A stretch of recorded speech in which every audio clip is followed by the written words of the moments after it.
ابھی سال بعد بیٹھے تھے، فرمایا فلاں کو بلا کے لاؤ. جب بلانے گئے تو رستے میں عورت پہ نظر پڑی. پہلی نظر تو معاف ہے لیکن دوبارہ دیکھ بیٹھے. دوبارہ نظر پڑی تو پریشان ہو گئے. خیال آیا میں نے تو خیانت کی اپنے نبی پاک سے. حضور نے تو منع کیا یہ کام کرنے سے. اب واپس حضور کے پاس نہیں آئے، جنگل میں چلے گئے.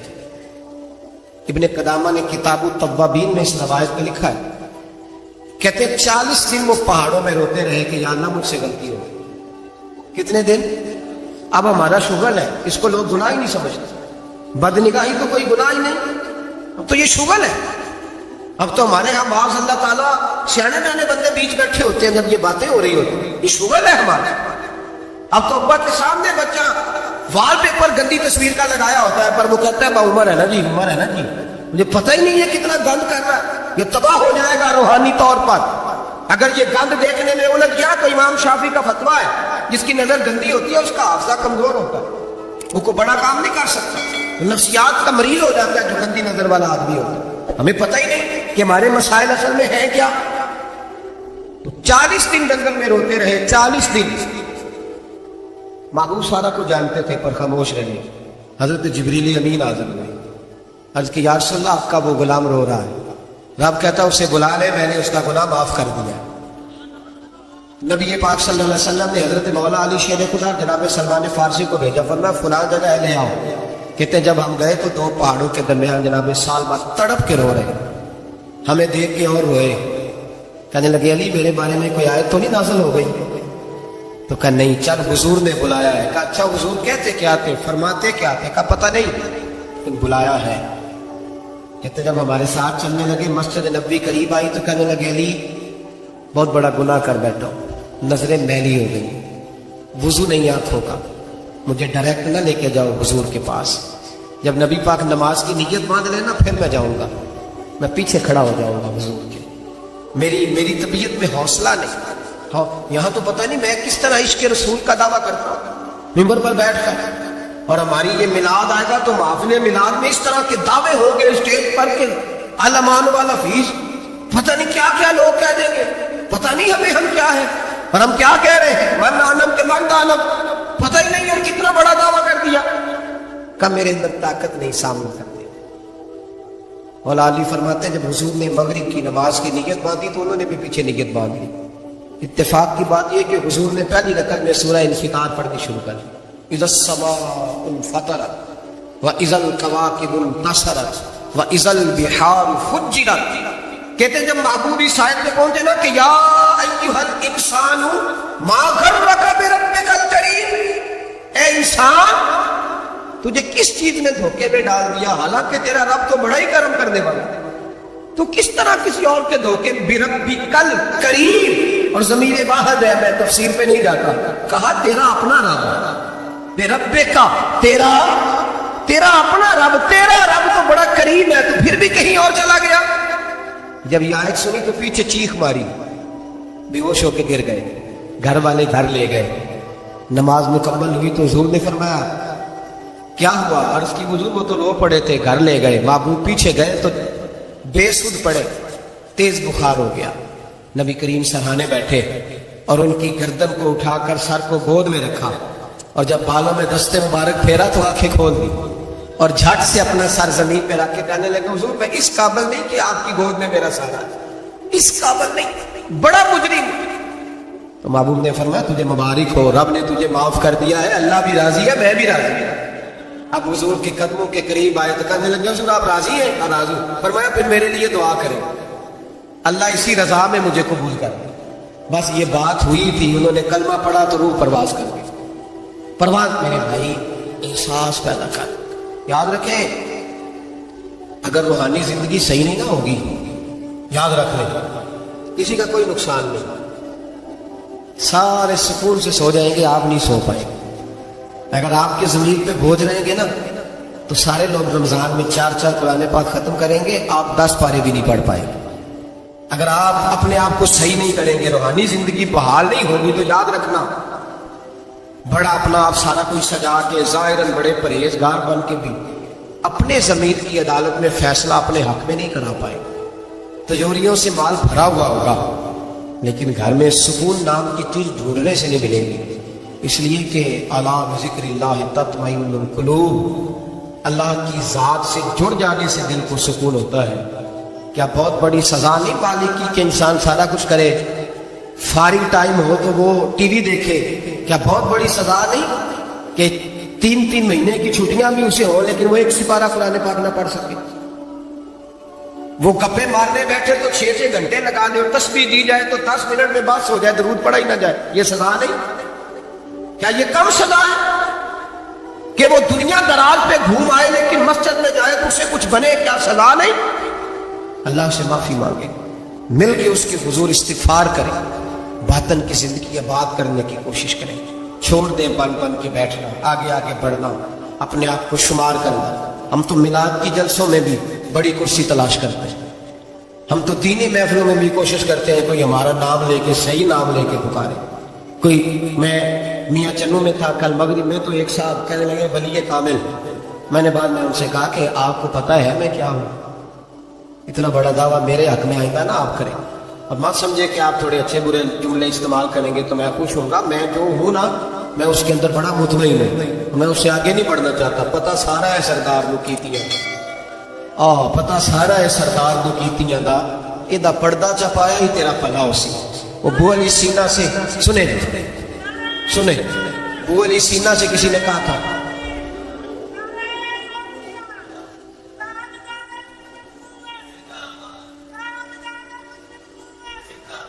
اب ان کی اس بات پر اور اس عمل پر ایک شعر سن لیں میاں محمد بخش صاحب کا۔ میاں صاحب کہا کرتے تھے جتن ہر کوئی کھیڈے تو ہارن کھیڈ فقیرہ۔ جتن یہ تو ساری دنیا کرتی ہے نا کہ میں جیتنے جا رہا ہوں، کہتے ہیں جتن ہر کوئی کھیڈے، جتن ہر کوئی کھیڈے تو ہارن کھیڈ فقیرہ۔ جتن دا مل کوڈی پیندا ہی، ہارن دا مل ہیرا۔ جتن دا مل کوڈی۔ بو علی سینا سے کسی نے کہا کہ کیا محسوس کرتے ہو آج کل کچھ حالات بہتر ہے؟ تو بو علی سینا چونکہ حضرت ابو الحسن خرقانی کے مرید تھے، ہاں سائنسدان ہونے کے ساتھ ساتھ صوفی تھے، درویش تھے، تو بو علی سینا کہنے لگے کیا کہتے ہو، حالات کس طرح کے؟ کہنے لگے مجھے اپنے گناہوں کا پتہ ہے، اتنے بڑے گناہوں کے باوجود میری پردہ دری نہیں ہو رہی، یہ تھوڑا انعام ہے اللہ تعالیٰ کا، اور اسی زمین پر اس کی نافرمانی کرتا ہوں، اس نے رہنے کے لیے جگہ دی ہوئی ہے، تھوڑا احسان ہے اس کا۔ میں صبح سے شام تک کتنی نافرمانیاں کرتا ہوں پھر بھی پیٹ بھر کے روٹی دیتا ہے، یہ تھوڑا احسان۔ تو کہہ رہے آگے بڑھا ہے کہ نہیں، یہ بڑی بات ہے کہ اس نے زمین پہ رکھا۔ اعلیٰ حضرت فاضل بریلوی کے والد مولانا نقی علی خان صاحب رحمۃ اللہ تعالیٰ علیہ، امام المتکلمین، ان کے حالات میں لکھا ہے ایک آدمی کو آپ نے نا جگہ دی کو 10 مرلے آپ کا پلاٹ تھا یا 5 مرلے کا، اس نے کہا حضور کچھ دنوں کے لیے چاہیے، تو آپ نے وہ جگہ ان کو دے دی، جیسے محلے دار دوست کو شادی بیاہ، تو 10-15 دن کے بعد چابی مانگی، انہوں نے دے دی، تو کچھ درخت انہوں نے کاٹ لیے، کچھ اپنی مرضی کی ترمیم کر لی۔ مولانا نقی علی خان صاحب رحمۃ اللہ علیہ ناراض ہو گئے، فرمانے لگے میری زمین تھی، مجھ سے پوچھ تو لیتے کوئی تبدیلی کرنی، پتہ نہیں میری مرضی کے خلاف تم نے میرے پلاٹ پر یہ کیوں تبدیلی کی؟ یہ اس آدمی کو کہہ کے نا تو 2 منٹ گزرے تو چیخ مار کے رو پڑے۔ کہنے لگا حضور کیا ہوا؟ فرمانے لگے سوچتا ہوں میری 10 مرلے کی زمین پر میں نے تمہیں اپنی مرضی نہیں کرنے دی، اور میں روز اللہ کی زمین پر اپنی مرضی کرتا ہوں، روز رب کی یہ خیال آ گیا، فرمانے لگے جاؤ بھائی جاؤ، مجھ سے غلطی ہو گئی، جاؤ۔ یہ سوچ جب پیدا ہوتی ہے پھر بندہ روز نکھرتا ہے، پھر روز وہ غسل کرتا ہے باطل کا، پھر روز ہر جگہ سے اسے نیا سے نیا سبق ملتا ہے۔ بڑا بندہ وہ نہیں ہوتا جو 20-30 کاریں لے کے چلتا ہے، بڑا وہ ہوتا ہے جو کسی اور کو بڑا سمجھتا ہے، جو اپنے آپ کو چھوٹا سمجھتا ہے۔ میرے نبی پاک فرماتے ہیں اللہ اسے بڑائیاں عطا فرما دے۔ ترمذی میں حدیث ہے۔ آج کا سبق، آج کا پیغام یہ ہے کہ تزکیے کی کوشش کرے۔ وَإِنَّكَ لَعَلَىٰ خُلُقٍ عَظِيمٍ، خلق عظیم جو اللہ نے ہمارے نبی کو دیے اور حضور نے ہمیں عطا فرمائے، محبوب کے صدقے اس طرف جائیں، کردار میں اعلیٰ پن پیدا کر۔ الذی خلق الموت والحیات لیبلوکم ایکم احسن عملا۔ اللہ فرماتے ہیں کہ میں نے موت اور حیات اس لیے پیدا کی ہے کہ تمہارے عمل کی کوالٹی چیک کی جائے۔ انڈسٹری میں جب مال بنتا ہے نا تو اس کی کوالٹی چیک کی جاتی ہے، یہ عام ہے، یہ خام ہے، یہ وی آئی پی ہے، یہ وی آئی پی ہے۔ فرمایا الذی خلق الموت والحیات لیبلوکم ایکم احسن عملا، موت اور حیات کوالٹی دیکھنے کے لیے پیدا کی ہے کہ تم میں احسن عمل کون کرے، اچھا عمل دیکھیں کس کا ہے۔ باقی اپنے آپ کو بنانے سنوارنے سے تھوڑا تھوڑا بچیں، ایک قدم تھوڑا پیچھے ہٹیں اپنی ذات کے لیے، تو انشاءاللہ روحانیت کے لیے 11 قدم آپ کے آگے جائیں گے. دعا کرتا ہوں جو کچھ میں نے کہا اللہ اسے قبول فرمائے، اور جہاں ہم بھول گئے مالک ہم سے درگزر فرمائے. آمین. ہمیشہ مدحت خیر الانام میں گزرے. دعا ہے یہ عمر درود و سلام سے گزرے. پہچاننے میں ہوتا ہے کہ مجھ سے کہاں غلطی ہو گئی، کس جگہ جا کے کمزوری میں نے دکھائی. ہر انسان اچھی ٹھنڈی خوبصورت سکھ والی زندگی چاہتا ہے. اللہ کریم نے سورہ نحل کے اندر ارشاد فرمایا من عامل صالحا من ذکر او انثی، فرمایا جو بھی اچھے عمل کرے چاہے مرد ہو چاہے عورت ہو، وَهُوَ مُؤْمِنٌ، شرط یہ ہے کہ مومن ہو. فَلَنُحْيِيَنَّهُ حَيَاةً طَيِّبَةً، فرمایا ہم اسے پاکیزہ زندگی عطا فرما دیں گے، حیات طیبہ دے دیں گے اسے، پاکیزہ زندگی. شرط کیا ہے؟ من عامل صالحا، نیک عمل کرے. کون سے عمل کرے؟ اٹھنا بیٹھنا کھانا پینا چلنا سونا جاگنا محتاط ہو اس کا، وہ نیکی کرے. قرآن پاک کے لفظوں کے حسن پر غور فرمائیے. کیا فرمایا؟ فَلَنُحْيِيَنَّهُ حَيَاةً طَيِّبَةً، ہم ضرور اسے پاکیزہ زندگی عطا فرما دیں گے. صاف ستھری زندگی، معیاری زندگی، خوبصورت شب و روز، آئیڈیل زندگی جس کو لوگ کہیں گے وہ والی زندگی اسے دے. اور دوسرے مقام پر سورہ طٰہٰ کی آیت نمبر 124 میں فرمایا وَمَنْ أَعْرَضَ عَنْ ذِكْرِی، جو ہمارے ذکر سے منہ پھیرے گا، جو ہمارا کھا کے چہرہ کسی اور طرف کرے گا، جو چلے گا ہماری زمین پر لیکن توجہ کسی اور طرف ہوگی، آسمان کی چھت ہماری بنائی ہوئی لیکن اس کے خیالات کہیں اور ہوں گے. فَإِنَّ لَهُ مَعِيشَةً ضَنْكًا، فرمایا ہم اسے تنگ زندگانی عطا کر دیں گے. اس کی زندگی تنگ ہو جائے گی، اس کی معیشت تنگ ہو جائے گی. گناہ زندگی کو تنگ کر دیتے ہیں، نیکی زندگی میں آسانی پیدا کرتی ہے. آپ کو اگر زندگی میں سکون چاہیے ہو تو آپ کسی غریب کی خدمت کر کے دیکھیں، اللہ کتنا سکون عطا کرتا ہے. آپ بڑے پاورفل بھی ہیں، بڑے طاقتور بھی ہیں اور بڑے باوقار بھی ہیں، لیکن کسی کو گالی دے کے آپ کا دل کبھی ٹھنڈا نہیں ہوگا، تکلیف ہوگی، اس کے اندر آزمائش ہوگی. ڈاکٹر ریسرچ کرتے ہیں، ڈاکٹر وہ کہتے ہیں گناہ کرنے سے آدمی جسمانی طور پر کمزور ہوتا ہے، لیکن وہی عمل اگر وہ بطور نیکی کرتا ہے تو اللہ اس میں اسے قوت عطا فرماتا ہے، اسی عمل میں اللہ اسے قوت عطا کر دیتا ہے. میں صرف اشارہ دے رہا ہوں، اس بات کی تفصیل میں نہیں جانا چاہتا. میرے عزیز یہ یاد رکھیں کہ نیکی آپ کو سکون دے گی، نیکی آپ کو ٹھنڈا کرے. اللہ تبارک و تعالیٰ نے قوموں پہ عذاب نازل کیا اور قرآن مجید فرقان حمید نے ان قوموں کے تذکرے بیان فرمائے. بھائی کس لیے بیان کیے؟ کہ ہم عبرت حاصل کریں، ہم یہ غور کر لیں کہ یہ کام ہم نے نہیں کرنا، اس کام سے ہم نے بچنا ہے، ہم نے غور کرنا ہے کہ یہ چیز ہمارے اندر. لوگ کہتے ہیں نہیں جی نہیں ہم پہ یہ عذاب نہیں آئے گا، بالکل نہیں آئے گا، اس میں شک نہیں. پر اللہ نے بیان کس لیے کیا تھا؟ بیان کیا قرآن مجید معاذ اللہ کسی ایسی چیز کا بیان کرتا ہے جس کی ضرورت نہ ہو؟ قرآن پاک نے ایک ایک حرف ایسا بیان کیا جس کی مسلمان کو ضرورت تھی. قوم نوح کا ذکر فرمایا قرآن پاک نے. حضرت نوح علیہ السلام کی قوم کو حضرت نوح علیہ السلام نے 1500 سال سمجھایا. 15، کچھ لوگوں نے 950 سال لکھا ہے نا، اعلیٰ حضرت نے لکھا ہے 1500 سال عمر ہوئی حضرت نوح علیہ السلام. اللہ تعالیٰ بندے کو جلدی سزا نہیں دیتا، بلکہ قرآن مجید میں ایک جگہ رب کریم اس طرح بھی فرماتا ہے کہ جب بندے مجھے بھول جاتے ہیں تو میں ان کے لیے نعمتوں کے دروازے کھول دیتا ہوں. بندہ سمجھتا ہے کہ میں کچھ تو ہے نا کہ میرے اندر کہ میں جدھر جاتا ہوں خیر ہی خیر ہو جاتی ہے. وہ سمجھتا ہے کہ میری عقل ہے، حالانکہ اللہ اسے ڈھیل دیتا ہے. اللہ اسے ڈھیل دیتا ہے. گناہوں کی سزا کے 3 طریقے ہیں.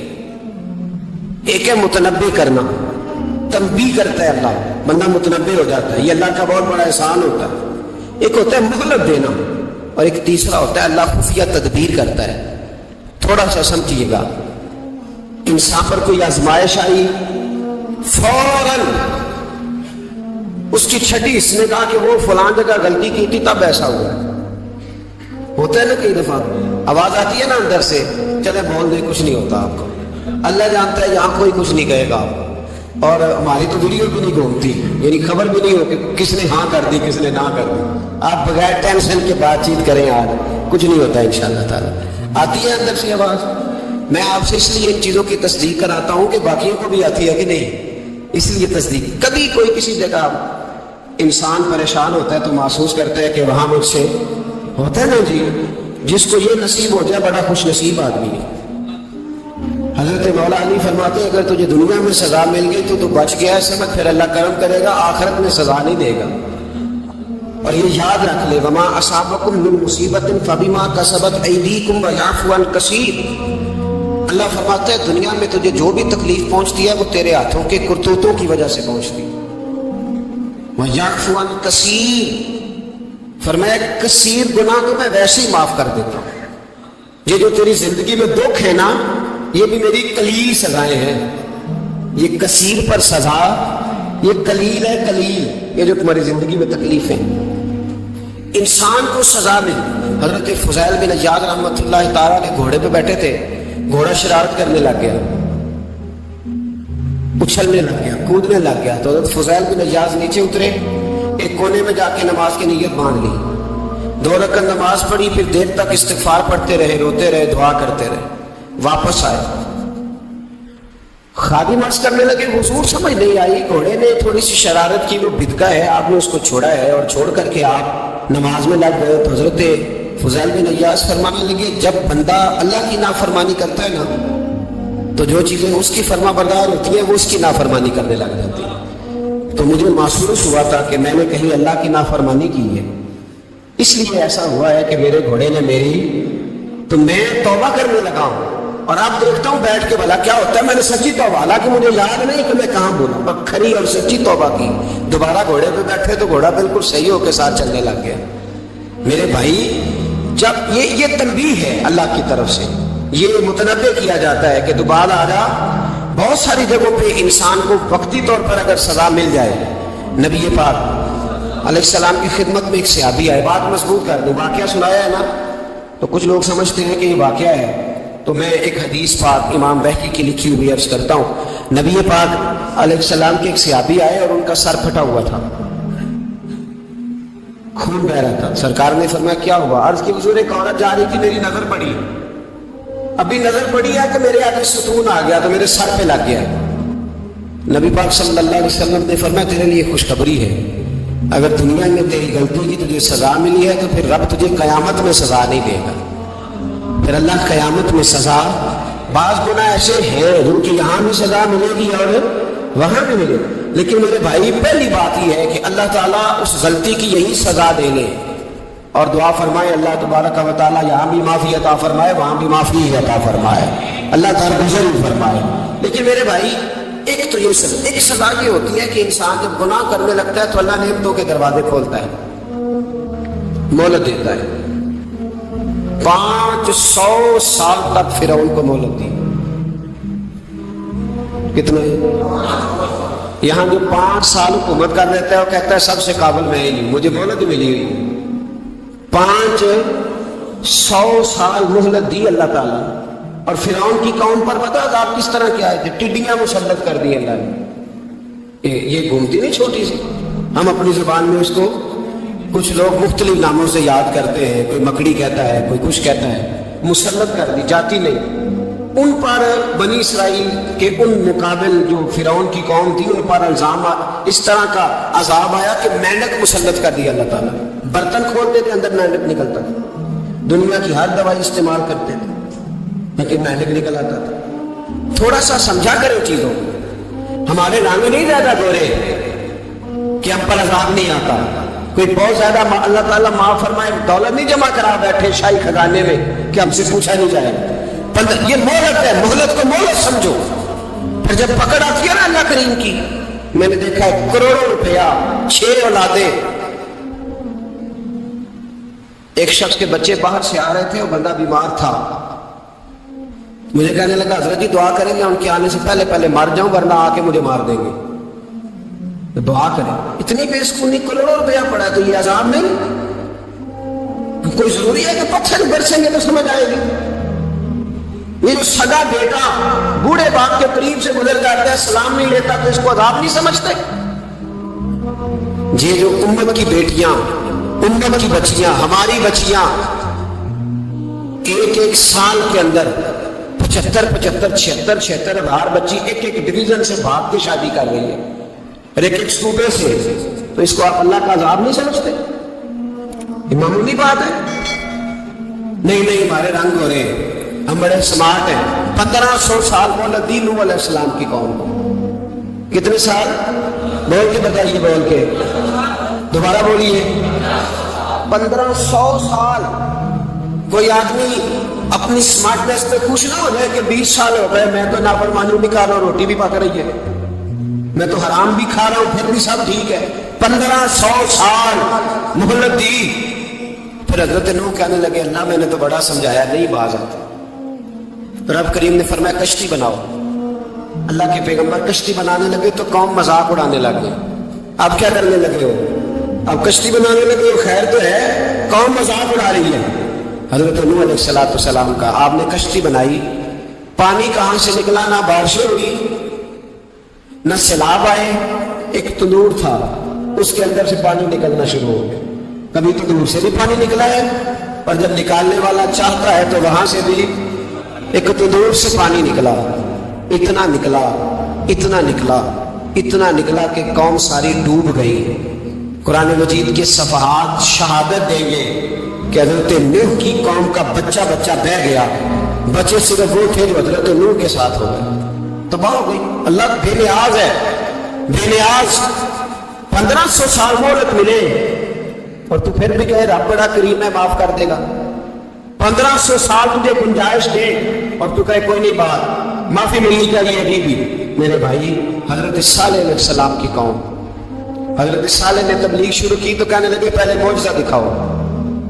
جی آج تو اتنا لوگ معجزے مانگتے ہیں، آج بھی لوگ کرامتے اور معجزے، اللہ معاف کرے جو چیزیں معجزہ تو ہو نہیں سکتا، لیکن آج بھی لوگ، آپ یقین کریں، کہتے ہیں یہ بڑی نمازیں پڑھتا ہے تو پھر بخشا کیوں نہیں گیا، پھر کیوں نہیں منو سلوا کیوں نہیں اترا اس پر، پھر میں بھی اسی طرح ہوں، کیا اس کے اندر خوبی آ گئی؟ مولوی بھی ویسے ہی ہے، سوری بھی ویسے ہی ہے، لوگ مانگ نہیں رہے، لوگ دلیلیں مانگ نہیں رہے، ابھی بھی لوگ بحث نہیں کرتے، کیا فرق آ گیا جی ویسے ہی ہیں سارے۔ اللہ تعالیٰ سے ڈرنا چاہیے، ہمیں سامنے والے کی طرف دیکھ کر صحیح ہونے کا حکم نہیں ہے، ہمیں اپنی اصلاح کا حکم ہے، اپنی طرف دیکھ کے اپنے آپ کو ٹھیک کرنے کا۔ الزام لگا کے گزر جانا اس کا کوئی مطلب؟ سنو اور یاد رکھو، حضرت صالح علیہ السلام سے کہنے لگے پہلے معجزہ دکھائیں، تو حضرت صالح علیہ السلام نے فرمایا اونٹ کہاں سے پیدا ہوتے ہیں؟ کہا اونٹنی کے بطن سے۔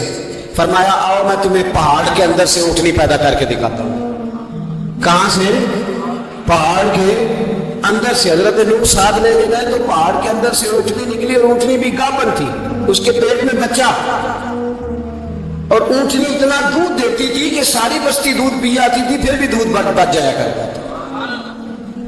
لیکن حضرت نوح علیہ السلام نے فرمایا تم نے دیکھ تو لیا یہ اسے، یہ جتنا دودھ دے گی روٹی بھی اتنی کھائے گی، ایک دن تم سارے پانی پیو گے، ایک دن یہ سارا پانی پیا کرے گی، ایک دن تم سارے باقی جانوروں کو گھاس کھلاؤ گے، ایک دن یہ اونٹنی، اور اونٹنی کا نام کیا؟ ناقۃ اللہ، اللہ کی اونٹنی۔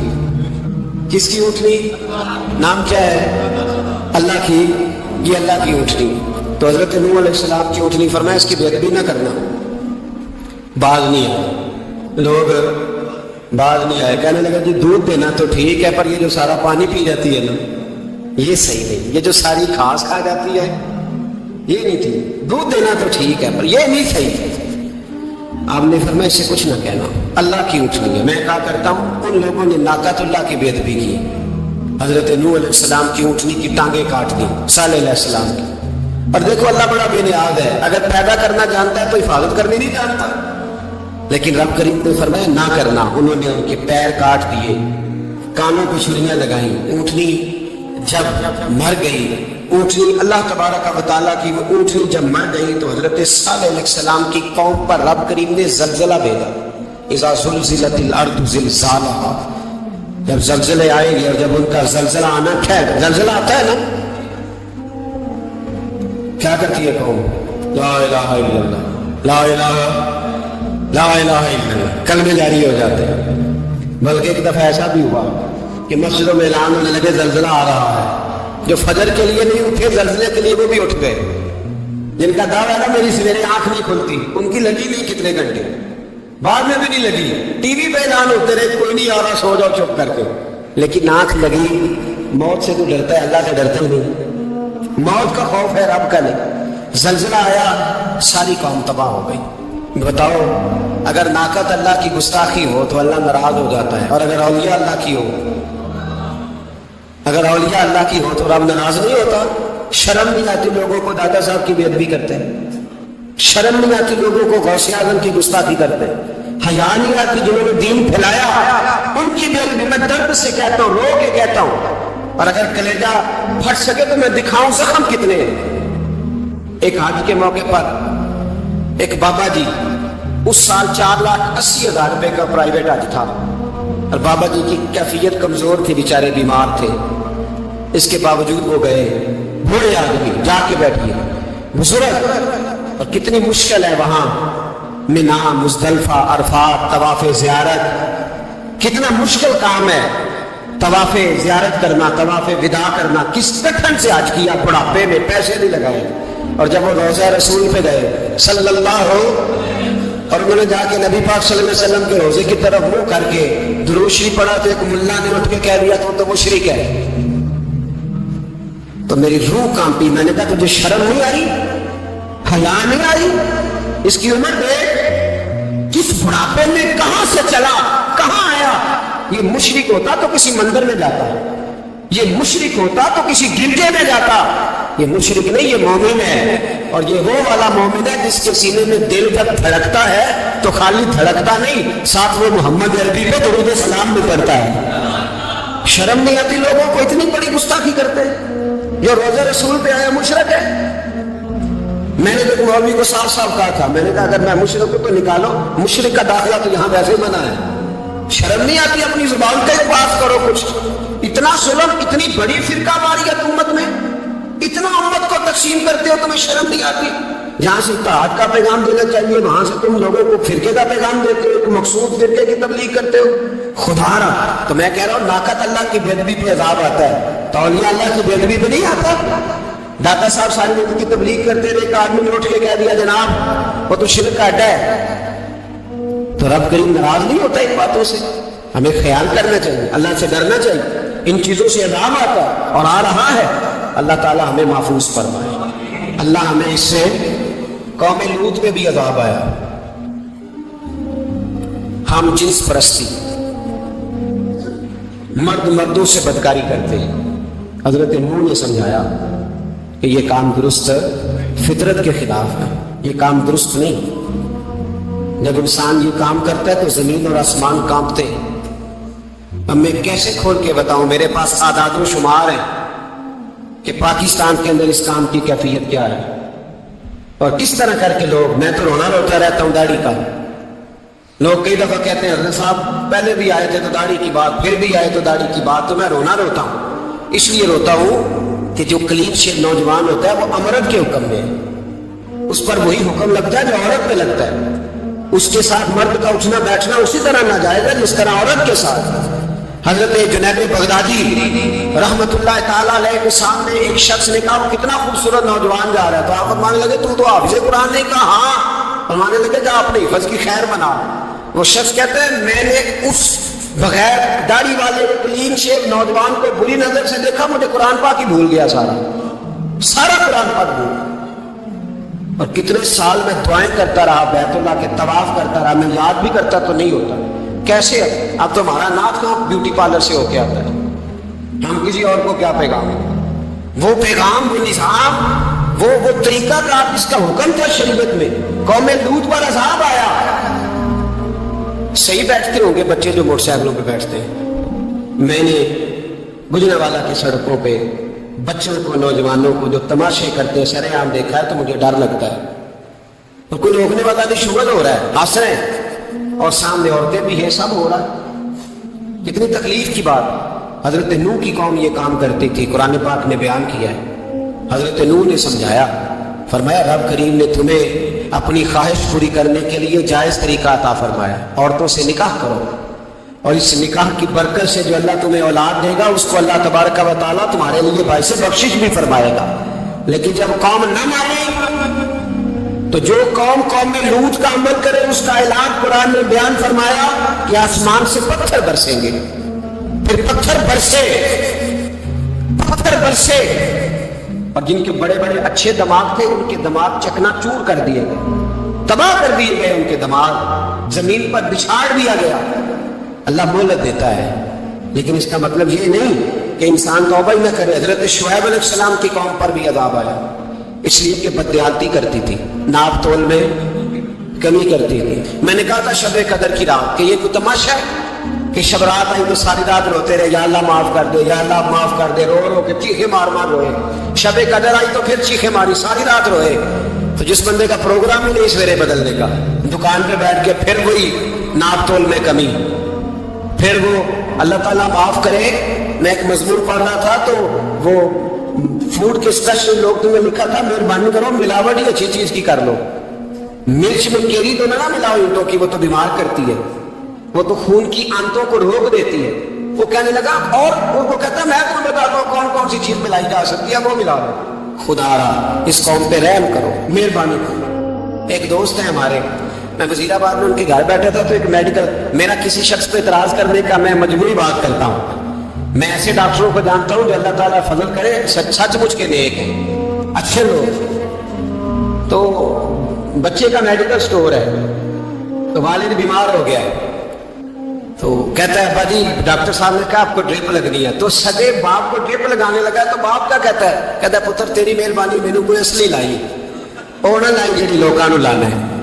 اب وہ پیار سے سنا رہا ہے بات. میں نے اسے کہا کہ یہ تو ڈوب مرنے کا مقام ہے نا, ڈوب مرنے کا مقام. جس ملک کے اندر دوائی بھی صحیح نہ بکے, اصلی نہ ملے دوائی بھی, اور پھر وہ قوم کہے کہ ہم نے تو پورے روزے رکھے, ہم نے تو بڑا صدقہ اور خیرات کیا, دوائی بھی اصل نہ ملے. جناب شعیب علیہ السلام کی قوم ناپ تول میں کمی کرتی تھی, اللہ تبارک و تعالیٰ نے ان پر پتہ صاحب کس طرح کا بھیجا, شدید گرمی ہوئی. اللہ ہمیں محفوظ فرمائے, سارے آمین کہہ دیا. دیکھیں کتنا اچھا موسم کر دیا رب کریم. اللہ ہمیں محفوظ فرمائے, اللہ رحمت فرمائے. شدید گرمی کی لہر آئی, باہر اتنی گرمی ہوئی کہ لوگ اپنے گھروں میں گھس گئے. جس طرح سورج کی شعاعیں گھروں کے اندر داخل ہو جاتی اس طرح گرمی کی لہر اندر داخل ہوئی. اور جس طرح کسی کو آگ لگ جائے تو وہ آدمی اچھلتا کودتا ہے نا, اس طرح یہ لوگ اچھلنے لگے اور اچھل کود کے مر گئے. جرم کیا تھا؟ ناپ تول میں کمی کرتے. حضرت داؤد کی قوم بھی تباہ ہوئی. جرم کیا تھا؟ ہفتے والے دن مچھلیاں نہیں پکڑنی تو یہ پکڑتے تھے. حکم ہے نا مسلمان کو نماز کے ٹائم کوئی اور کام نہیں کرنا, نماز پڑھنی ہے. میرا خیال ہے مسلمان تو فٹافٹ آ جاتے ہیں, سارے پہنچ جاتے ہیں نا مسجدوں میں. ہلکا ہلکا بول رہے ہیں, کیوں نہیں پہنچتے؟ اگر حضرت سید اور پتہ انہیں سزا کیا ملی, اللہ نے فرمایا اس ٹائم عبادت کر, میرے کام نہیں کرنا, وقت نہیں ہے کام کا. انہوں نے مچھلیاں پکڑی, 12,000 لوگ تھے. پتہ مالک نے سزا کیا دی, بندر بنا دیا. اللہ کریم قرآن مجید کا پہلا سپارہ پڑھے, فَجَعَلْنَاهَا نَكَالًا لِمَا بَيْنَ يَدَيْهَا وَمَا خَلْفَهَا. اللہ فرماتے ہیں پچھلوں کے لیے بھی عبرت بنا دیا, بعد والوں کے لیے بھی عبرت, نشان عبرت بنا دیا. بندر بن گئے اور جو ان کے دوست جو بچ گئے تھے ان کے پیر چومتے تھے, روتے تھے. 3 دن بندر بن کے زندہ رہے. پھر اللہ نے سب کو اجتماعی موت دے دی. اگر مسلمان سے اللہ کہے کہ نماز کے ٹائم کاروبار نہیں, جمعے کے ٹائم کاروبار, تو مسلمان کہتا ہے نہیں مجھے مہلت ملی ہوئی ہے. یہ تو اس وقت پتہ چلتا ہے نا جب بچے ڈیوٹی لگاتے, ہاں عذاب آتا ہے, اس وقت پتہ چلتا ہے. میں نے دیکھا یہ منظر, اس وقت پتہ چلتا ہے جب بچے کسی ملازم 6,000 کے کی ڈیوٹی لگاتے, کہتے ہیں ابے کا دھیان رکھنا, ہم دکان پہ بیٹھنے لگے. پھر اسے سمجھ آتی ہے اگر میں نماز کے ٹائم مسجد میں ہوتا تو آج میری اولاد میری خدمت میں ہوتی. میں نماز کے ٹائم مسجد نہیں گیا تو بچوں نے 6,000 کا ملازم بٹھایا ہے, ابا جی کا خیال رکھ, ایک نرس بلائی ہے تو خیال رکھ. کدھر ہوتے ہیں مسلمان نماز کے ٹائم؟ ایک عیسائی نے اعتراض کیا ہے, سنیں, وہ کہتا ہے مجھے لگتا ہے مسلمانوں کے 3 خدا ہیں.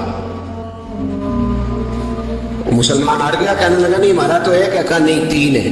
معاذ اللہ استغفر اللہ ہمارا ایک ہے. کہنے لگا نہیں میں ثابت کرتا ہوں. ایک تمہارا خدا 5 نمازوں کا ہے, ایک رمضان کا ہے, ایک عید کا ہے. لگتا ہے معاذ اللہ عید والا زیادہ تگڑا ہے, تم زیادہ آتے ہو. رمضان والا لگتا ہے اس سے کچھ کمزور ہے, تم تھوڑے آتے ہو. اور 5 نمازوں والا شاید سب سے کمزور ہے. بات عقل کی ہے کہ نہیں؟ اس نے اعتراض ٹھیک کیا. تو مسلمان کو چاہیے نا خیال کرے. ایک یہودی نے لکھا تھا, اس نے کہا تھا جس دن مسلمانوں کی تعداد فجر کی نماز میں اتنی ہو گئی جس دن جتنی جمعے میں ہوتی ہے, اس دن نہ کوئی یہودی سازش کرے گا نہ کوئی عیسائی تلوار نکالے گا. شرط یہ ہے کہ یہ اسی طرح فجر پڑھنے ہیں جس طرح جمعہ پڑھنے آتے ہیں. تو پھر کوئی شخص بھی ان کو کسی جگہ شکست دے سکتا اپنے ہمارے گناہ ہمیں پریشان کرتے ہیں. یہ جتنی آزمائشیں ان کے پس منظر میں گناہ, ہماری زندگی کے اندر جتنی تکلیفیں, ہماری پریشانیوں کا سبب ہم خود ہیں. بہت ساری جگہوں پہ ہم غلطی کرتے ہیں, اس کی ہمیں سزا ملتی ہے. غلطی کی سزا. ایک نوجوان نے مجھے بڑی گہری بات سنائی, میرا قریبی تعلق تھا. کہنے لگا گھر میں بڑا مسئلہ ہے, بڑی پریشانی ہے, ماں اور بیوی کا ماحول اتنا سخت ہو گیا ہے کہ نمٹ نہیں سکتا. آپ یقین کریں میں نے ڈیٹیل سے ساری چیز کو اسٹڈی کیا, میرے پاس اتنا وقت نہیں ہوتا, پھر بھی میں نے اس فیملی کو پورا پڑھا. تو غلطی نوجوان کی نکلی. نہ اس پہ اماں اعتبار کرتی ہے نہ بیوی اعتبار کرتی ہے. اس نے جھوٹ بول بول کے اس طرح کی ماحول پیدا کر دیا کہ کوئی اس پر اعتماد کرنے کو تیار ہے. اگر آپ ناراض نہ ہو تو ایک بات کروں, پتہ ہے گھر میں ماحول کب خراب ہوتا ہے؟ باہر والے ہماری تقریر سنتے ہیں, گھر والے ہمارا عمل دیکھتے ہیں. جب وہ دیکھتے ہیں نا کہ یہ کس طرح کا شخص ہے, اس کے رویے, اس کا کردار, اس کا لب و لہجہ کتنا برا ہے اور یہ کردار کا کتنا کمزور ہے. اعلیٰ حضرت فرمایا کرتے تھے نیک وہ ہوتا ہے جس کی تنہائی صاف ستھری ہوتی ہے. اس لیے ماحول بگڑ جاتا ہے. یہ جو ہم کہتے ہیں نا میرے شگن بڑے بنتے ہیں پھر ٹوٹ جاتے ہیں, کچھ لوگ ایسے ہوتے ہیں جو ان کے پاس جاتا ہے انہی کا ہو جاتا ہے. وہ کہیں اور کے قابل ہے. کیوں بلا؟ اس لیے کہ ان کے کردار میں ٹھنڈک دیکھتا ہے, ان کے لب و لہجے میں مٹھاس دیکھتا ہے, اس شخص میں اتنی خوبصورتی دیکھتا ہے کہ اسی کا بن جاتا ہے. حضرت ابراہیم بن ادم کے پاس ایک نوجوان آیا, کہنے لگا میں گناہ کرنا چاہتا ہوں. فرمانے لگا بالکل کر, اللہ کا دیا ہوا رزق کھانا چھوڑ دے گناہ کر. کہنے لگا یہ نہیں ہو سکتا. فرمانے لگے چل پھر اس طرح کا رب کی زمین پہ نہ رہ, کسی اور کی زمین پہ چلا جا. کہنے لگا یہ بھی نہیں ہو سکتا. فرمانے لگے چل اللہ کی چھت سے نکل جا. کہنے لگا یہ بھی نہیں ہو سکتا. تو آپ رو پڑے. فرمانے لگے پھر جناب اسرائیل جب آئیں تو ان سے کہنا مجھے 2-3 سال کی مہلت دے دیں, پچھلی میری گناہوں میں گزر گئی, میں ذرا 3 سال عبادت کر لوں. تو وہ شخص بھی رونے لگا. کہنے لگا حضور وہ مہلت نہیں دیتے, وہ جب لینے آتے ہیں تو پھر لے کے اللہ تعالیٰ نے جب انسان بنانا چاہا نا تو جناب جبریل کو کہا مٹی لے کے آ زمین سے. حضرت جبریل نے مٹی پہ ہاتھ ڈالا تو باقی کی مٹی رونے لگ گئی, اسے جدا نہ کر. تو جناب جبریل چھوڑ کے چلے گئے. حضرت میکائیل کو بھیجا مٹی لا, مٹی پہ ہاتھ ڈالا تو باقی کی مٹی رونے لگ گئی, چھوڑ کے چلے گئے. جناب اسرائیل کو بھیجا, مٹی پہ ہاتھ ڈالا تو باقی کی رونے لگ گئی, چھوڑ کے نہ جا. تو حضرت اسرائیل فرمانے لگے تیرا رونا دیکھو کہ رب کا حکم دیکھو. وہ لے گئے. جب پیش کی تو رب کریم نے فرمایا اسرائیل جان نکالنے کی ڈیوٹی بھی تیری, تم مٹی کو لے آنا, باقی مٹی روتی بھی رہے تو روتی رہے. جب میرا فیصلہ آ جائے تو پھر اس میں کوئی گنجائش ہے. ہم کھاتے بھی اللہ کا ہیں, نافرمانی بھی اس کی کرتے, زمین پہ بھی اس کی چلتے ہیں, نافرمانی بھی اس کی کرتے, حکم کسی اور کا مانتے, چھت پہ رب کریم کی رہتے ہیں. اس طرح نظام نہیں چلتا. میرے بھائی یاد رکھ لو گناہوں کی سزا ملے گی, زندگی تنگ ہو جائے گی, یہاں بھی آزمائش ہوگی اور وہاں بھی. میں نے درس پہ کہا تھا پھر بات کہتا ہوں, یہ میں اپنے لیے کہہ رہا ہوں, توجہ ہے میری بات پر. دعا فرمایا کرے کہ جو کچھ ہم نظر آتے ہیں اللہ ہمیں ویسا بننے کی توفیق بھی عطا فرمائے. اللہ ویسا بننے کی یہ مشکل معاملہ ہے, مشکل. دیکھیں نا ایک آدمی سیاستدان ہے, اس نے بڑے اچھے نعرے لگائے, انقلاب آ جائے گا, میں غریب کا بھلا کر دوں گا, میں یتیموں کے سر پہ ہاتھ رکھوں گا, میں مجبوروں کی مدد کروں گا, میں دکھیوں کی مدد کروں گا, مزدوروں کو. اس نے اچھے اچھے نعرے سکھائے, اچھا اس نے پیغام دیا. اندر اس کے یہ تھا کہ اقتدار ملے گا تو مرضی کروں گا. لوگ اس کے گرد بھی گئے, اس کی گاڑی کے پیچھے بھی بھاگے, لوگوں نے اس کے نعرے بھی لگوائے, جیب سے پیسے لگا کے اس کے پوسٹر بھی شائع کیے. لوگ اس کے گرویدہ ہو گئے. لوگوں نے پوری، اور میری قوم نے تو بیچاری نے کئی دفعہ دھوکے کھائے، نصف نعرہ لگایا، غریب اسی کے پیچھے مسیحا بن کے چل پڑا، آج دھوکہ دے لیا، لوگوں کو پیچھے لگا لیا۔ یہ بتاؤ اگر راز کھل جائے، اگر راز کھل جائے کہ یہ دھوکہ دے رہا ہے، یہ فریب کر رہا ہے، تو لوگ اس کا کیا حال کریں گے؟ یہ راز قیامت میں کھل جائے گا، قیامت میں یہ راز ہاں یہ کھل جائے گا، کھل جائے گا یہ دھوکے باز تھا۔ اذا زلزلت الارض زلزالہا، جب زلزل آئے گا جیسے اس کا آنا ٹھہرا، واخرجت الارض اثقالہا، زمین اپنے بوجھ باہر نکال دی۔ اس سے مراد کیا ہے کہ زمین پہ جو جرم ہوئے زمین بتا دے گی، باہر نکل آئے۔ وقال الانسان ما لہا، انسان کہے گا اسے کیا ہوا، یہ سب کچھ بتا رہی ہے، بوجھ باہر نکال دے گی۔ ایک آدمی پیر طریقت بن کے بیٹھ گیا، جبہ خبا پہن کے بڑی پگڑی باندھ کے بیٹھ گیا، اچھی اچھی نیک باتیں بتانے لگا، لوگ اس کی دست بوسی کرنے لگے، ہاتھ چومنے لگے، پیچھے لگ گئے، خدمت کرنے لگے، جیب سے نذرانہ دینے لگے، اس کے نام پر لوگ اپنی جیب سے لنگر پکانے لگے، خانقاہ کی خدمت ہونے لگی، مہمان اس کے آتے، نوکری کوئی اور کرتا۔ میں نے کہا تھا شاید اپنے لیے کہہ رہا ہوں، ڈیوٹیاں لوگ کرنے لگے، حالات بدلنے لگے، لیکن اس کے اندر تو چور تھا، وہ تو دکاندار تھا، تو یہاں جو اس کے پیچھے لگے تھے وہ تو سچے تھے، انہیں تو اجر ملے گا، لیکن اس کا جب راز کھلے گا تو بڑی رسوائی ہوگی، اس کا جب راز کھلے گا تو بڑی۔ ایک میری طرح کا دیندار تھا، جو چہرے کا تو نیک تھا، اندر پتہ نہیں کیا کچھ تھا۔ ایک طوائف گزر رہی تھی، اس نے اس کو تبلیغ کر دی، کہنے لگا بس کر دے، سیانی بن جا۔ تو کسی دانشور میں لکھا ہے اس نے بڑا سخت جواب دیا اس عورت نے، کہنے لگی بابا میں تو جو ہوں وہ نظر بھی آ رہی ہوں، تو بتا جو تو نظر آتا ہے وہ تو ہے کہ نہیں؟ اس بندے نے چیخ ماری اور بے ہوش ہو کے گر پڑا۔ تو لوگوں نے کہا بابا آج کسی صوفی کا کلام سنا ہے جو بے ہوش ہو گیا؟ تو اس نے کہا نہیں، آج طوائف کی بات سنی ہے، طوائف کی۔ اور وہ عجیب بات کر گئی ہے، وہ کہہ گئی ہے میں تو جو ہوں میں نظر آ رہی ہوں، تو بھی تو بتانا، تو بتانا کہ تو دستار امامت پہنتا ہے،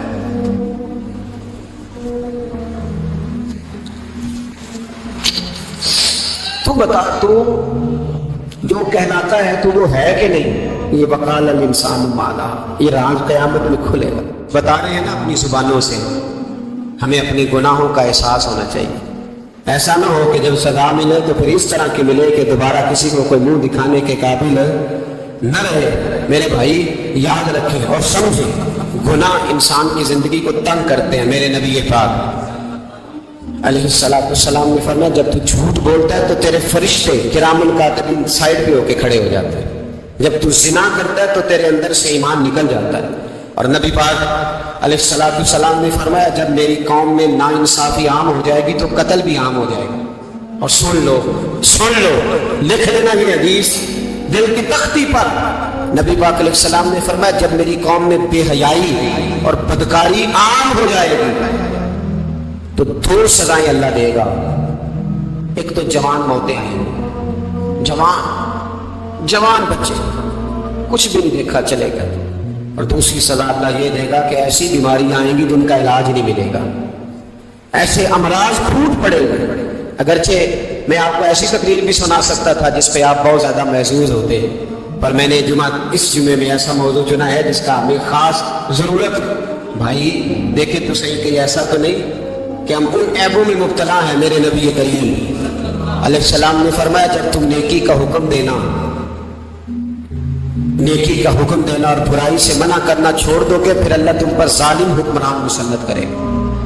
اور اگلے لفظ اس سے بھی زیادہ سخت ہیں، معروف فرمانے لگے پھر تمہاری نیک لوگ دعائیں بھی کریں گے تو اللہ وقتی طور پر ان کی دعاؤں کو بھی قبول نہیں فرمائے گا، اس لیے کہ تم لوگوں نے نیکی کا حکم دینا اور بھلائی سے روکنا چھوڑ دیا۔ عزیزو یاد رکھو جب گناہ عام ہوتے ہیں تو پھر حالات بدلتے ہیں اور لوگوں کو سزا ملتی ہے ان کے گناہوں کی، بلکہ یہاں تک لکھا ہے کہ نیت خراب ہو تو سزا شروع ہو جاتی ہے۔ کیا خراب ہو؟ بولیے گا، نیت بھی خراب ہو تو سزا۔ حضرت رومی کہتے ہیں کہ ایک بادشاہ کو پتہ چل گیا کہ ایک آدمی نے بڑا اچھا باغ لگایا ہے، خوبصورت باغ ہے، مالٹے کا، کنوں کا باغ، بڑا پیارا، بادشاہ نے کہا ذرا جا کے دیکھتا ہوں. بادشاہ سلامت بال دیکھنے آئے. تو اب وہ مزدور آدمی تھا، عام آدمی تھا جس نے باغ لگایا، کسان تھا. اس کو کہا کہ چند کنوں توڑ کے لایا تو بڑے پیارے لگے. ایک دو اور لایا، کھائے، بڑے میٹھے، بڑے پیارے، بڑے توانا، بڑا مزہ آیا. تو بادشاہ کے دل میں خیال آیا کہ اس پہ قبضہ نہ کر لوں باغ پہ. ہمارے یہاں نا کرائے پہ دکان ہوتا ہے نا مالک، تو جب کسی غریب کی چل جاتی ہے کہتا ہے تو خالی کر، میں نے خود ڈالنی ہے. چل گئی نا اس کی. حالانکہ رزق اپنے اپنے نصیب کا ہے، رزق اپنے اپنے نصیب کا ہے، جس کو اللہ تعالیٰ چاہتا ہے عطا کرتا ہے. تو اس کو کہا کہ اور توڑ کے لا، اور دل میں خیال ہے کہ یار اتنا اچھا باغ ہے، قبضہ کر لیتے ہیں. ہماری حکومتیں قبضہ کر لیتی ہے کہ جو چیز اچھی لگ جائے. اب وہ کسان 2-3 کنوں توڑ کے لایا، اس نے کھائے تو کھٹے نکلے، ترش تھے. کہنے لگا تجھے کیا ہو گیا ہے؟ تو بندہ بڑا صاحب دل تھا، کہنے لگا میں تو ٹھیک ہوں، آپ اپنی نیت سے پوچھیں کہیں خراب تو نہیں ہو گئی. تو کنوں میں بھی اس کا اثر آ گیا، اپنی نیتیں بگڑ جائیں نا نیتیں. اب ایک بات کہنے لگا ہوں، غور سے سننا. جب تک دو بھائی اکٹھے کاروبار کرتے ہیں نیت ہوتی ہے کہ ہمارا گھر چلے گا، تب تک اللہ برکت دیتا ہے. اور جب اپنی اپنی جیبیں سمیٹنے لگ جاتے ہیں نا کہ یہ میرا 5,000 ہے، آج میں گیا تھا اگرائی کرنے، یہ میرا 10,000 ہے، آج میں نے زیادہ دی. جب وہ ٹٹولنے لگتے ہیں پھر اس دکان سے بھی برکت اٹھ جاتی ہے، پھر وہاں سے بھی برکت چلی جاتی ہے. فَإِنَّ لَهُ مَعِيشَةً ضَنْكَ. فرمایا جب تو میرے منہ پھیر لیتا ہے پھر تیری زندگی اللہ تنگ کر دے، پھر وہاں سے بھی برکت، خوبصورتی، اثر اٹھ جاتا ہے. ایک سنار نے گلی میں یتیم چھوٹے سے بچے کو گھومتے دیکھا تو سنار بے اولاد تھا، بچے کو اٹھا کے گھر لے آیا. 18 سال اس بچے کی پرورش کی، اس کو پالا پوسا، جوان کیا. سنار کے پاس وہ دکان پہ چلا جاتا، وہ کئی دفعہ دکان پہ رہتا، کئی دفعہ گھر میں رہتا. ایک دفعہ وہ دکان پہ تھا، بچہ گھر تھا، 18 سال کا جوان. اس کی بیوی اکیلی تھی. وہ جس نے ماں بن کے پالا تھا اس نے اسی پہ حملہ کر دیا، اس کا بازو بری نیت سے تھاما. بیوی چیخی. تھوڑی دیر گزری تو وہ نوجوان پیروں میں بیٹھ گیا، کہنے لگا ماں پتہ نہیں مجھے کیا ہوا. شام کو سنا رہا، بیوی چیخنے لگی، چلانے لگی، کہنے لگی آج عجیب بات ہوئی، جس کو میں نے جگر کا خون دے دے کے پالا اسی نے گندی نظر ڈالی. سنار محو حیرت ہے. بیوی کے خیال تھا کہ لاٹھ اٹھائے گا، ڈنڈا اٹھائے گا، نوجوان کو مارے گا، لیکن وہ رونے لگ گیا. اس نے کہا آج اس نے میرا بازو تھاما ہے، جانے کیا کیا ہے. پریشان ہونے لگا، سجدے میں گر گیا. کہا تو بتاتا کیوں نہیں؟ تو وہ سنار کہنے لگا اس کی غلطی نہیں، 18 سال کے بعد آج مجھ پر بھی شیطان سوار ہوا تھا. ایک عورت آئی تھی، اپنے بازو میں چوڑیاں پہننا چاہتی تھی تو میں نے بھی گندی نظر سے ہاتھ ڈالا تھا. رب کریم نے مجھے فوراً اس کی سزا دی. جن کے گھروں میں بیٹیاں ہوتی ہیں ان کی نظریں گندی نہیں ہوتی. جو بیٹیوں کے باپ ہوتے ہیں، جو بہنوں کے بھائی ہوتے ہیں، ان کی نظریں گندی. اور اگر تو ٹیلی فون کرتا ہے، تو کسی عورت کے ساتھ تعلق رکھتا ہے تو یہ بات لکھ لے. امام فخر الدین رازی 1، علامہ اسماعیل حقی 2، ملا جلال الدین رومی 3، امام خازن 4، امام جلال الدین سیوطی 5 حدیث کے استاد اور محدث لکھتے ہیں کہ اگر تو کسی پر گندی نظر ڈالے گا تو تیرا گھر بچ سکتا، یاد رکھ نہیں بچے. اس لیے کہ تیری نظر کسی کی بیٹی کو بیٹی سمجھ تاکہ تیری بچی کا پردہ قائم رہے. کسی کی بہن کو، یہ کیا بات ہوئی کہ تو جتنا مرضی گند معاشرے میں پھیلاتا رہے تیرا گھر بچا رہے؟ یہ کیسے ہو سکتا ہے؟ فَإِنَّ لَهُ مَعِيشَةً ضَنْكَ. اللہ فرماتے ہیں زندگی تنگ ہو جائے گی تیرے لیے مشکل. تو ڈھونڈتا پھرے گا کہ میں مرنے کو جگہ تلاش کروں. سچی توبہ کرے، کھری توبہ کرے. یہ گناہ انسان کو مجبور کر دیتے. حضرت عبداللہ بن مبارک رحمۃ اللہ تعالیٰ علیہ، ان کے سینکڑوں شاگرد تھے. ایک شاگرد کے انتقال کا وقت آیا تو گھر گئے ملنے. آپ کہتے ہیں میں نے زور لگا دیا پر اس کی زبان پر کلمہ جاری نہیں ہوا. میں اسے کہتا کلمہ پڑھ پر اس کی زبان پر جاری. اللہ اکبر، بہت بڑی نعمت ہے. دعا فرمائے اللہ ایمان کی موت عطا فرمائے، ایمان کی موت دے، اللہ کرے ایمان کی موت دے. ایسے بھی لوگ دیکھے ہیں، مسجد نبوی ہے، رسول اللہ کا شہر ہے، سر سجدے میں ہے، روح پرواز کر گئی. روح پر کہ کتنا نصیبوں والا ہے، کتنا نصیبوں والا ہے. کہ مسجد نبی میں سر سجدے میں رکھا ہے اور اللہ تبارک و تعالیٰ نے محبوب کے قدموں میں موت عطا فرمائی. تو حضرت عبداللہ بن مبارک کہتے ہیں میں نے اس کو کہا کلمہ پڑھ تو اس کی زبان پہ جاری نہیں ہوتا.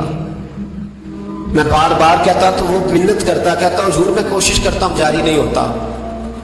فرماتے ہیں میں پریشان ہو کے اٹھا, ابھی میں دروازے پہ پہنچا تھا, اس نے چیخ ماری اور روح پرواز کر گئی. بچے رونے لگے, بیوی رونے لگی. تو میں نے اس کی بیوی سے کہا کہ یہ جرم کیا کرتا تھا, اتنا بڑا پاپی کہ کلمہ جاری نہیں ہوا. اس کی زوجہ کہنے لگی حضرت جی 2 گناہ تھے اس کے. ایک تو یہ شراب کا عادی تھا, روکتی تھی باز نہیں آتا تھا, اور دوسری بات یہ کہ یہ اپنی اماں کا نافرمان تھا. وہ 2 گلیاں چھوڑ کے رہتی ہے, ایک کبھی ملنے نہیں گیا تھا. اس بوڑھی کا کلیجہ اس کی طرف سے بڑی تکلیف میں تھا. تو حضرت عبداللہ بن مبارک کہنے لگے جا تو بھی دعا کر, اس کی ماں کو بھی کہہ دعا کرے کہ یہاں تو یہ کلمہ نہیں اسے نصیب ہوا, اللہ کرے اللہ آخرت کی منزلیں اس کی بہتر فرما دے. میرے بھائی ایسے گناہ حضرت مالک بن دینار نے توبہ کی انہوں نے. کس طرح فرماتے میں نشے کا عادی تھا, کسی نے مجھے کہا کہ بطور دوائی شراب پی لو تو میں نے پی لی. نشے کا عادی تھا, شراب پیتا تھا. اللہ تعالیٰ نے بڑی منتوں اور کوششوں کے بعد, منتوں کے بعد ایک بیٹی عطا فرمائی. وہ بھی 2.5-3 سال کی ہوئی تو پردہ کر گئی. کہتے میں اس کی قبر پہ بیٹھ کے گھنٹوں روتا. شراب کا عادی. ایک دن سویا تو خواب دیکھتا ہوں کہ میرے پیچھے ایک بڑا سانپ لگ گیا, اور سانپ جب منہ کھولتا ہے تو انگارہ نکلتا ہے. میں پھر دعا کرتا ہوں اللہ ہمیں معاف فرمائے, اللہ ہم سے درگزر. میں کچھ قبرستانوں میں جاتا ہوں تو میں وہاں میں سانپ بچھو پھرتے ہوئے دیکھتا ہوں تو ڈر آتا ہے کہ ہم یہاں آنے والے ہیں. یہ لوگ کہہ رہے ہیں کہ تمہاری تیاری ہے, کسی وقت بھی اعلان ہو جائے کہ چلو بھائی چلو فلاں صاحب کا جنازہ ہے, اٹھو. لوگ کہتے ہیں جلدی کرو, اور ایک کونے میں ایک شخص یہ بھی کہتا ہے کہ دیگ بھی رکھ لو مہمان بڑے جمع ہو گئے. اور ایک کونے میں لوگ یہ بھی کہتے ہیں کہ برف ٹھنڈی لے آؤ, لوگوں نے پانی بھی پینا ہے. پہلے اعلان ہوتا ہے کہ فلاں فوت ہو گیا, پھر اعلان ہوتا ہے جنازے کا ٹائم ہو گیا, پھر اعلان ہوتا ہے جنازہ اٹھایا جائے گا, اور پھر بات ختم ہو جاتی ہے. پھر کل من علیہ فان, پھر کوئی نہیں پوچھنے آتا. ختم ہو گئے, قصہ ہی ختم ہو گیا. ان لوگوں کی کہانی مٹ گئی, ختم ہو گئے. بڑے بڑے تاج کلا, کوئی پوچھنے والا نہیں. موت کا راج ہے, موت کا راج.